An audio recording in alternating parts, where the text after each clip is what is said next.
Gold, trusted gold buyers. మీరు తాకట్టు పెట్టిన బంగారాన్ని విడిపించి ఈ రోజు ఉన్న మార్కెట్ ధరకు కొనబడను.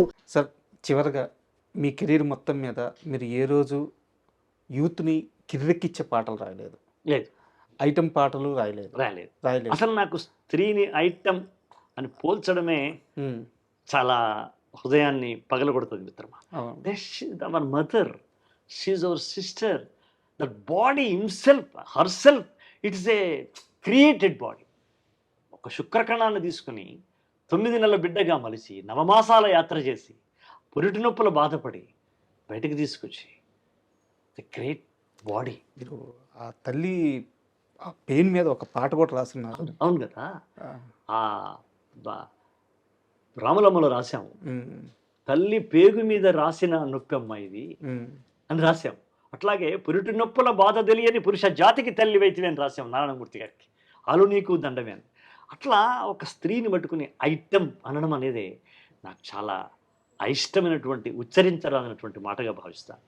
అలాంటివి వీళ్ళంత వరకు నా అదృష్టం ఏంటంటే, దాసరి గారి పుణ్యం ఏంటంటే, వీడు ఇది రాస్తాడు అని ఆయన నాకు ఒక ముద్ర వేసినాడు. ఆయన ఇండస్ట్రీ నన్ను అలాగే నన్ను ఉపయోగించుకుంది. నాకన్నా గొప్ప మేధోవంతమైంది ఇండస్ట్రీ.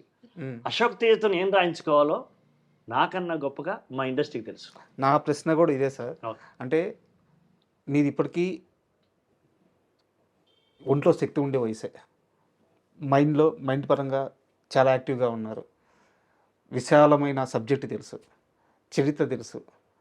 కానీ మీకు సినిమా పాటల విషయంలో ఒక లిమిటేషన్ ఉంది. ఇప్పటికే ఎంతో సాధించేశారు.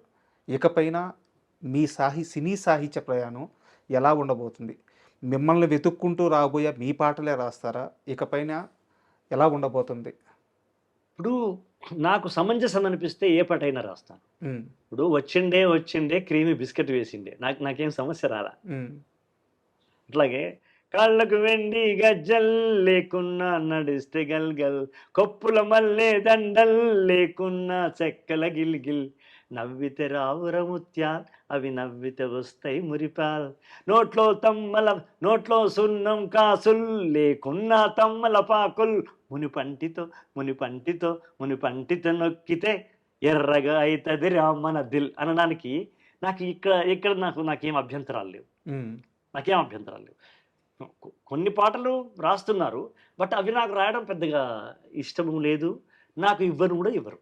ఎందుకంటే 32 సంవత్సరాల అనుబంధం చెప్తున్నా. నాకు ఎవరు నన్ను దాదాపుగా ఐటమ్ సాంగ్ మీరు అన్నట్టుగా ఒకటి రాయమని నన్ను ఎవరు అడగలేదు. ధైర్యం కూడా చేయరు.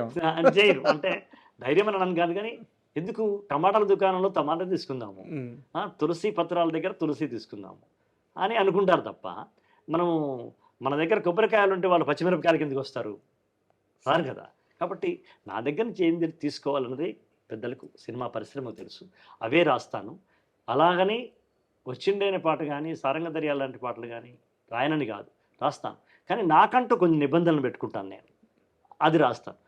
కొంటెగా ఉంటే ఓకే, చలోక్తిగా ఉంటే ఓకే, హృదయాన్ని చెక్కలుగిలి చేస్తే ఓకే, శరీరాన్ని అవయవాలను ఉద్రేకింపజేసే అవసరము నాకిప్పుడు లేదు. నాకు అప్పుడు రాలేదు.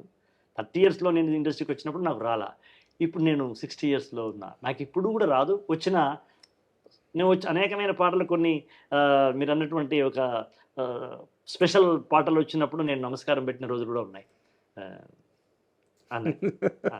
సార్, చివరి ప్రశ్న. ఒక పేపర్ మీద ఒకవైపు పూర్తిగా రాస్తే ఒక పాట అయిపోద్ది. అంత చిన్న శ్రమ 2 లక్షలు 3 లక్షల రూపాయల రెమ్యునరేషన్ ఉంటుంది. అది బడ్జెట్ని బట్టి చిన్న సినిమాలకు అంత ఉంటుంది. అంత ఈజీగా తక్కువ శ్రమతో అంత ఎక్కువ డబ్బులు వచ్చే ఈ రోజుల్లో మీరు పనిగట్టుకొని కూర్చొని వందల పేజీలు ఉండే పుస్తకాలని రాస్తున్నారు. అంటే ఇది శ్రమకావ్యం. ఇది నేను అడవిని మాట్లాడుతున్నాను.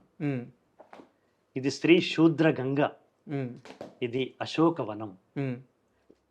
ఇలాంటి పుస్తకాలు ఇలా ఇంకొక వైపు రాస్తూ ఉండాలని అన్న దాంట్లో కూడా నాకు నారాయణ రెడ్డి గారే ఆదర్శం. ఆయన చెప్పిందే, సినిమా పాట రాయి, అది గ్లామర్, కావ్యాలు కవిత్వం రాయి, ఇది గ్రామర్ అన్నాడు ఆయన.